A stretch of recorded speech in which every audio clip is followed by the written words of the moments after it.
You unlock this door with the key of imagination. Beyond it is another dimension, a dimension of sound, a dimension of sight, a dimension of mind. You're moving into a land of both shadow and substance, of things and ideas. You've just crossed over into the Twilight Zone.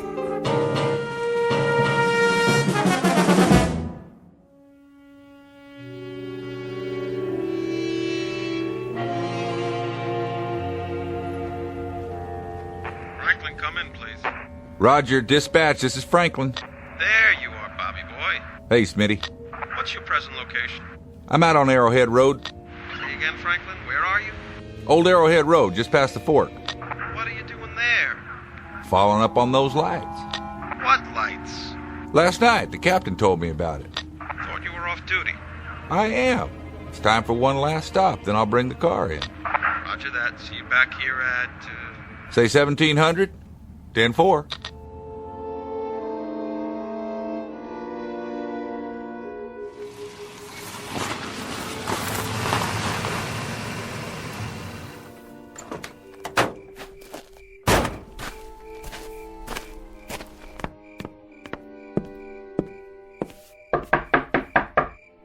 Yes? Miss Scott? That's right. I'm Trooper Franklin, Miss Scott. May I come in? Okay. Nice place you have here. How gracious of you to say so. I see you got a fire going. Smoke from the chimney. I don't have much choice. You know how cold it gets up here? Matter of fact, I do. I don't know whatever possessed me to take a cabin in the mountains. Excuse me while I put another log on the fire. Yes? Were you in town this morning? Guilty as charged. It's an unhappy pilgrimage I'm forced to make once a week. Unfortunately, no one will deliver my supplies, so I have to go down and get them. Set for a few more days. Was there something else, Trooper Franklin? Mr. Barth, the general store said something about... Did I forget to pay him? No, nothing like that. Well, what did he say? Apparently, you told him you saw some lights in the sky. Oh, that. I may have mentioned it. So? Well, I thought I'd stop by, ask you a few questions. That's very intrepid of you, Trooper. Just following up. Actually, I did see something in the sky last night, and I did mention it to that pickle barrel wheeler dealer. But I mentioned it to him because the general run of dialogue down in the village is dull enough to make me want to retire from the human race. Is it? I've had it up to here with stories about rainfall, wind velocity, snow level, and, of course, some very gripping bingo games. So I thought I'd inject something new into the dialogue, which happened to be a very small aside about seeing lights that flashed on and off for about 15 minutes last night. That's all. I can assure you, officer, there is no cause for a general alarm, let alone martial law. At least not so far. What kind of lights were they? Mr. Franklin, if you're looking for a red-hot gun-em-down battle against the forces of evil, you'd better saddle up and head north. Find yourself an abominable snowman or something. There's nothing here for you. You're from New York, aren't you, Miss Scott? The way you say it, it sounds like a misdemeanor. Not at all. I was just interested. We heard tell about your taking a cabin here, living alone. You were some sort of fashion designer, weren't you? I was some sort of fashion designer. My yearly salary would have bought the main street of that rinky-dink whistle-stop down there. I had what is euphemistically known as a nervous breakdown, so I came here to this cabin to be alone. But you can't be alone here. You have to share your private life with some country bumpkins and a bunch of state troopers right out of Gilbert and Sullivan. So, Trooper Franklin, to sum it all up, you won't find anything here. So why don't you just run along? I think you're quite right, Miss Scott. I don't think there's much out here for me, or for that matter, for anyone else. And what's that supposed to mean? That's supposed to mean that in your book, anyone who doesn't buy their clothes on Fifth Avenue is a bumpkin. And I guess everybody who doesn't broaden their A's is provincial. And culture is something that can only be inherited by insufferable snobs, of which you, Miss Scott, are a charter member. What was that? Stay away from the window. The light outside is so bright, I can't see anything. I said stay back. What? What was it? Get in the house and bolt the door. Just do it. My pleasure.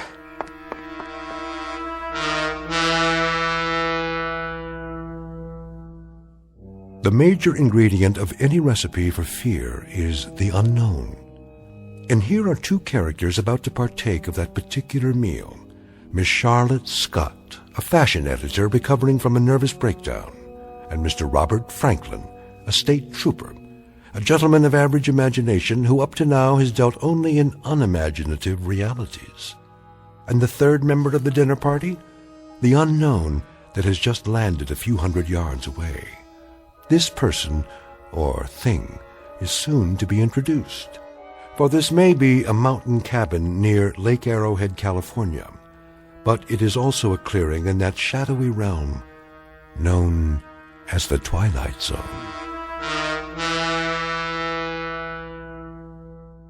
And now, The Twilight Zone, and our story, The Fear, starring Jane Seymour and James Keach, with Stacy Keach as your narrator. Sorry, but until we know what's out there, I understand. I guess. You're not frightened, are you, Miss Scott? It so happens, Mr. Franklin, it so happens that you put me in the wrong sorority. I'm a charter member, all right, but not of the Society of Snobs. I'm the founder and chairman of the board of Society of Frightened People. People who are so frightened they can't face the world and have to run off to little mountain retreats like this one. They act superior because that's supposed to hide their tensions and neuroses. Thank you for your honest answer.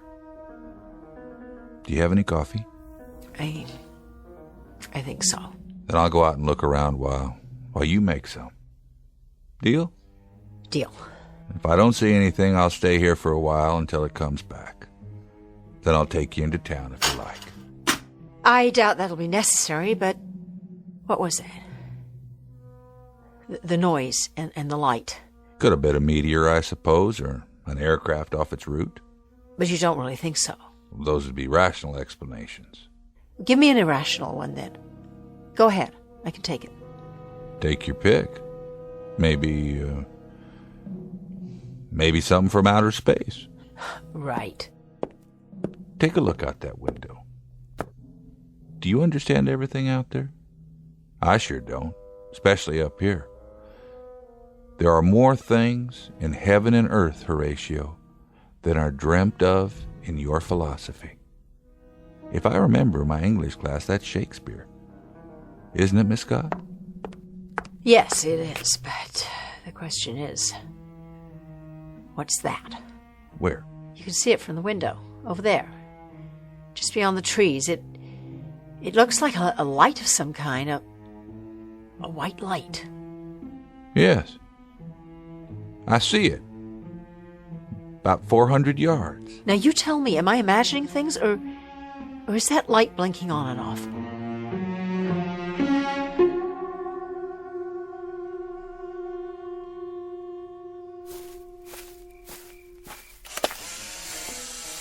Mr. Franklin? I saw another flash. That was my camera. Well, did you find anything? Not much. What do you see? The top of that big tree? It's been sheared off. Shine your flashlight up. The top of the branches are all cut through or burned. They're still smoking. They're what? Stay there on the porch. I want to take a couple more pictures. What in the... Hey, that's my car! What happened? It just started moving and hit the trees. Did you ever hear of an emergency brake? Heard and used. The emergency brake was on, I swear. There are only two of us here, and neither of us was near that car. So, who pushed it? Maybe nobody. Maybe the brake just gave out. You believe that? For the moment, that's the only explanation I can come up with. What are you going to do? I'm going to try and push it down on all four wheels again. Oh, it's wedged in there between these two trees. I can't move it. But if I can get the door open, I can call for backup. Be careful. There. Radio should be okay. Come on. Does it work? Dead. No power at all. You have a phone inside? Thank God, that's one sacrifice to privacy I didn't make. I've got a telephone and a pot of coffee. And at this moment, both are luxury items in my book. Sounds good to me. You didn't find anything, did you? I mean, the cause for that sound and the light? There was a light. It sure was. I saw it too. I didn't find the cause, but I found some of the effects. The tops of the trees were all sheared off, cut right through, and they were... What? Still smoking, burned. Just as if some oversized acetylene torch had plowed right across them in a straight line. Well, what could have done that? Lightning? Except the sky is clear. Not a cloud. And no thunder. Go ahead. Phone's on the wall in the kitchen. After you. Better lock it. You just applied for membership, huh? In what? My club, for frightened people.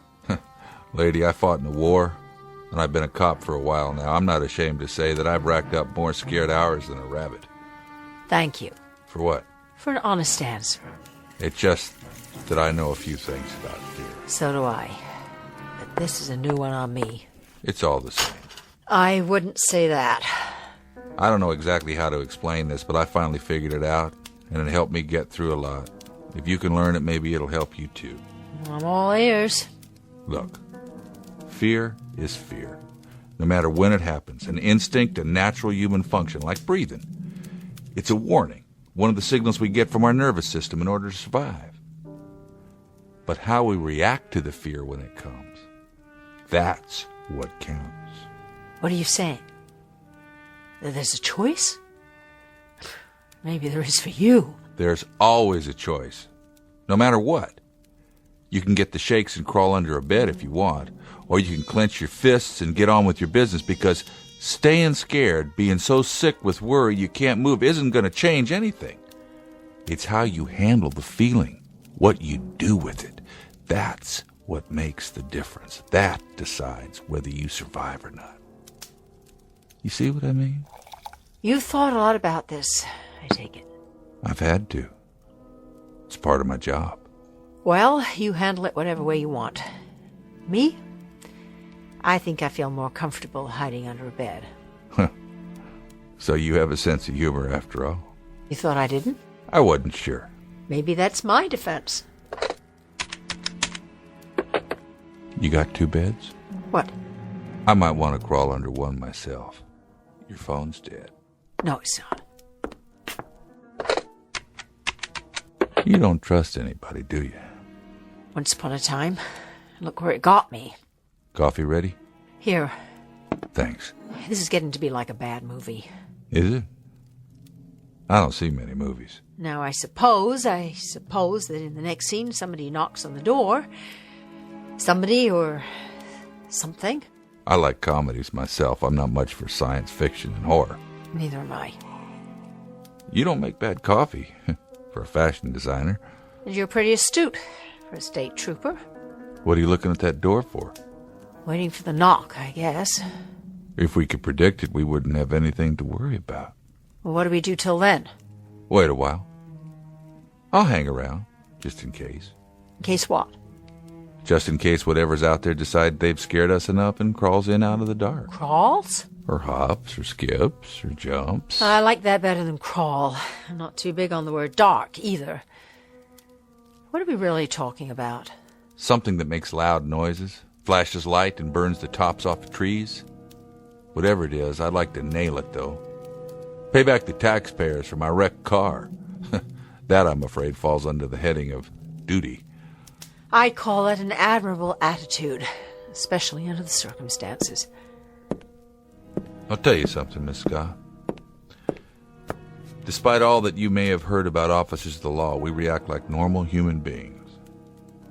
Roaring fire, mountain cabin, hot coffee. Not a bad life. If I live long enough to retire. What is it? Didn't you hear that? Where? Up there. It sounded like it was on the roof. Do you have an attic in this house? I don't think so. Is there a way I can get up on the roof? Not from inside. What are you doing? If we've got an intruder, it's time to put a stop to this. Please, please don't. I'm taking the flashlight. Leave the lights on and lock the door after me, and don't open it unless you hear my voice. No matter what. Do me a favor. Be careful. I'll do my best, miss. Just come back.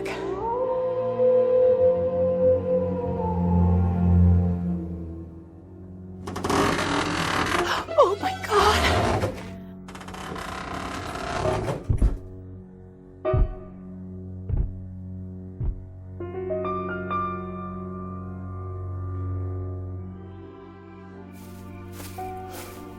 This doesn't make sense.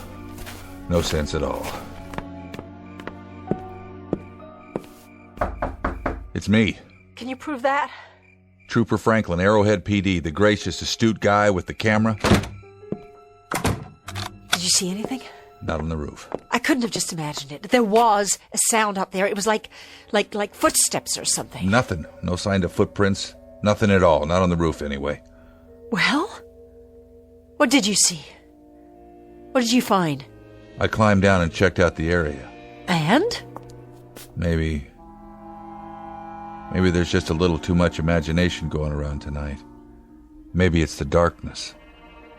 Or the isolation up here, but if anything was on the roof, I'm afraid it would have crushed this house flat. Why? Because this thing, or whatever it is, moved the car back to where it was. What? Sometime in the last few minutes. Lifted it up and set it down the same spot.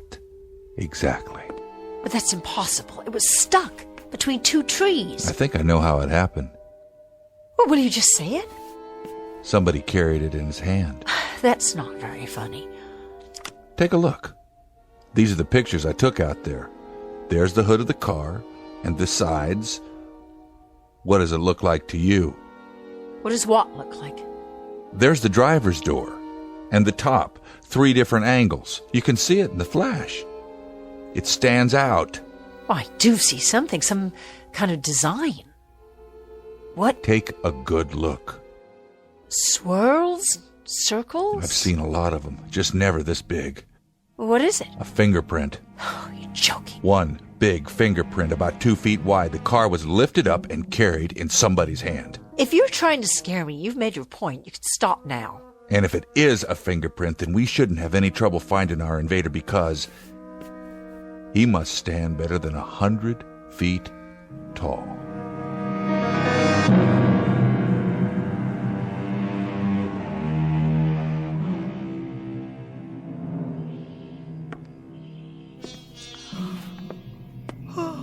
What time is it? 6 o'clock. Did you get some sleep? An hour or two, on and off. How about you? About the same, I guess. Sorry about the sofa. Oh, that's all right. It was fine. Was the blanket enough? I kept the fire going. Oh, that was the last log. Don't worry about it. I didn't hear anything else. Me neither. How about some breakfast? Whatever you got. We'd better be ready to greet the morning and anything else that happens to be out there. What about the police department?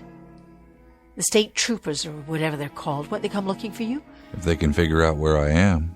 Did you tell them where you were going? I said I was going up Old Arrowhead Road, but that covers a lot of territory. I didn't say exactly where. Take my truck. Of course, I don't know what you're going to tell them once you get there. I got the pictures from last night. I guess it'll be safer in the daylight. At least we'll be able to see what's out there. I'd say we won't be able to miss it.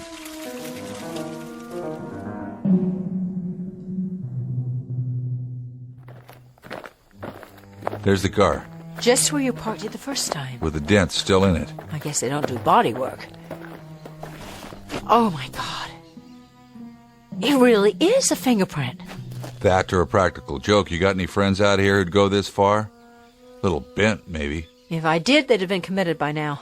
Where's your truck? Behind the house, I'll get it. Keep your eyes open. Oh, I will. I'd better check out the radio one more time. Just don't go anywhere, all right? Bring it around. Still dead. Miss Scott? Oh, dear Lord. What? What happened? Come and see. Is the truck gone? No, it's there, but just come. It's you've got to see this. There. Now you tell me something, will you, trooper? What's that? The sinkhole? Will you look? It's more like a crater, actually. All the way from the back of the house to the trees? It wasn't there before? No. To tell you the truth, it looks like Go ahead, say it. a footprint. Right, a footprint that's 20 feet long. That's what it is, all right. A footprint. But this part is only the toe. What? The whole thing is more like 50 feet across. Let's get out of here. I gotta make a record of the evidence. Are you crazy? Run. Run where? The village, down the road. Who cares? Someplace, any place, as long as it's away from here. Use your head. It's 30 miles to the village, and no matter what direction we go, something that tall could just block the way or reach down and crush us. Besides, whatever it is, it's as big as the mountain. Then what can we do? Try and fix the car radio so we can phone for help. And then pray that whoever's walking around out there has a name like Gulliver. Just an overgrown, nice guy who doesn't mean any harm. You do anything you want, but I'm not staying here. I'm getting right out now, and I'm not coming back, and I don't care if I ever see this place again. Miss Scott? Miss Scott! Stop, please! Where are you? Down here! Don't try to get up. Don't try. Did you break anything? Shh! What? Stay down. It'll see you. What will? That thing. There's no... It was there. I looked through the top of the trees. It was in the tree? It was behind the tree, standing above the branches. Where? Where? I don't see. It's gone now, but it was there. Its legs. It started walking this way. Its legs were standing right in front of me. Come on. We're going back. No way. There's nowhere else to go. I can't. Do you break anything? I don't think so. Then hold on to me. I'll help you. We have to hide. There's no place left to hide. Down there under the gully, under a tree, under the leaves, all right? Anywhere, just don't let it see us. We're not going to hide. We have to. We can't. You didn't see it. I thought you was from New York. What's that got to do with anything? New Yorkers are supposed to be tough, aren't they? Oh, so this is a macho thing. I'm talking about survival. So am I. Well, if you're a precious male eagle... Listen to me. You don't survive by running scared. Nobody does. Do that and they're controlling you like a rat in a maze. The only chance is to take control of yourself. And how do you do that? Make a plan and carry it out no matter what. Do you hear what I'm saying? No matter what. Otherwise you're done for. You may as well dig a grave right here and climb in because that's where you're gonna end up. Now get a grip, New York. Show me something. Show that thing. Or give up right now. You can't have it both ways. So make a choice. One or the other. Do you want to live or do you want to die? All right. I'll try. You were wrong about one thing, Trooper. What's that? I saw it. And it had a big, round head with one eye right in the middle. But what? It's not 100 feet tall. From where I was, I'd say at least 300 feet tall.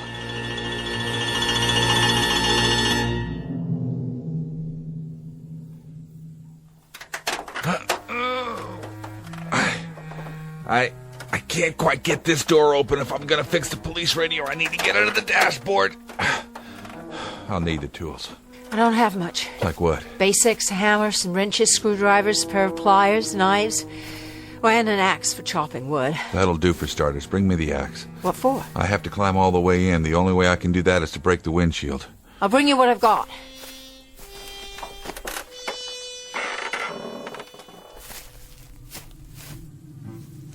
Miss Scott? Charlotte! I brought what you asked for. Come here. Tools look pretty rusty, but the axe is okay. Now. What happened to all the birds? What? The birds. I wake up to songbirds every morning. I hear them all day long out here. I don't even think about it anymore, but now I just notice there are no more birds. What's that sound? I don't know. Oh, God, something's out there. And it's coming this way. Please, no. Get behind the car. What good will that do? Now. It'll see us. I hope it does.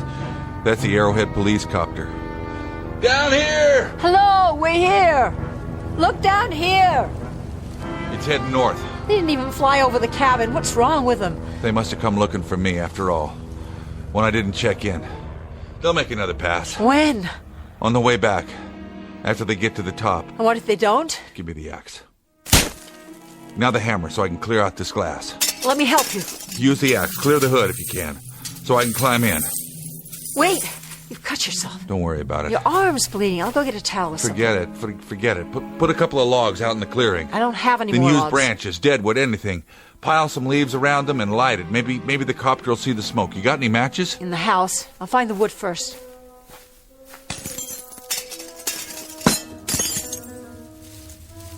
Miss Scott?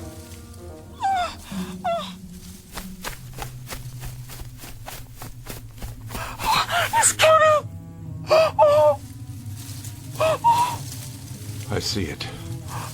Tell me what you see.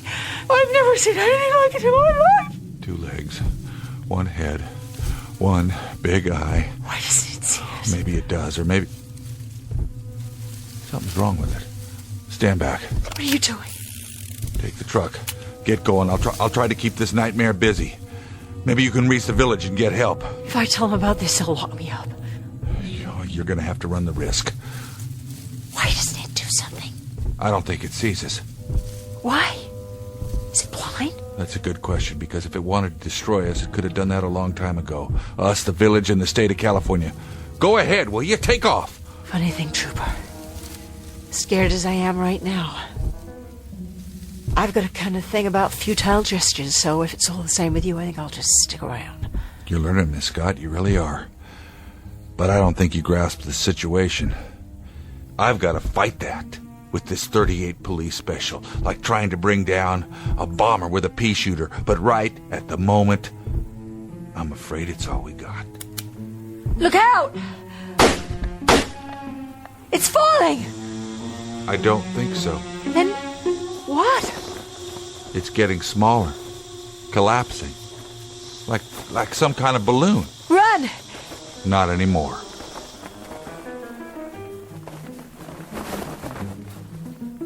It's all it was. A balloon of some kind. As fantastic and unbelievable as that sounds, that's exactly what it was. The whole thing is made out of plastic. Mylar, I'd say. And a head with a face painted on it. That's all it is. A great big inflatable monster. Like in the Macy's Thanksgiving Day Parade, but who did this? Over there, on the ground. That's what did this. You mean that little toy? It's not a toy. Why, it looks like a model of a spaceship. Right. A flying saucer. A model? Take a look. Take a look, Charlotte, at what caused this whole nightmare. I don't understand. Get down on your knees. You can see it through the windows, the portholes. I don't believe it. There are little people inside. They're just tiny little figures in spacesuits. They look like toys. Not toys. They're real. 6 inches tall. And this is their spaceship. Let them go before they do any more damage. Go now. Do you hear me? Go back to where you came from. There they go. Where do you suppose they're from? I don't know. But you know something? I wish them luck. They were more frightened than we were. Maybe the next place they land, they can be the giants. But what if What if the next ship that lands here, what if the next one really are giants? Then I think you'll spit in their eye, Miss Scott. You think so? Yes, I do. I really, truly do.